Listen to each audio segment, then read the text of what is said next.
சென்னை பெரம்பூர் ரயில் நிலையத்தில் சூட்கேஸில் தலையில்லாத சடலம் கண்டெடுக்கப்பட்ட வழக்கில் திடுக்கிடும் பல உண்மைகள் வெளியாகியுள்ளன. பங்களாதேஷில் உள்ள தனியார் ஊடகம் ஒன்றில் பணியாற்றி வந்த ரஹீமா கத்தூன் தனது மார்பகத்தின் கீழே உள்ள சிறிய கட்டியை அறுவை சிகிச்சை மூலம் அகற்ற சென்னை தேனாம்பேட்டையில் உள்ள பிரபல தனியார் மருத்துவமனைக்கு கடந்த 2018ஆம் ஆண்டு வந்துள்ளார். அப்போது மருத்துவ சிகிச்சைக்காக வருபவர்களுக்கு தேவையான வசதிகளை செய்து கொடுக்கும் அமீர் அலியின் அறிமுகம் அவருக்கு கிடைத்துள்ளது.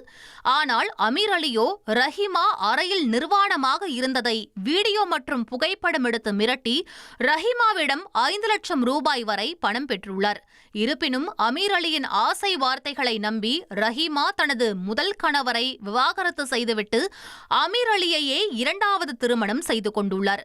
இந்நிலையில் அமீர் அலிக்கு அசாமைச் சேர்ந்த கதீஜா என்ற பெண்ணுடன் பழக்கம் ஏற்பட்ட நிலையில் அவரை அமீர் அலி திருமணம் செய்து கொள்ள முயன்றுள்ளார்.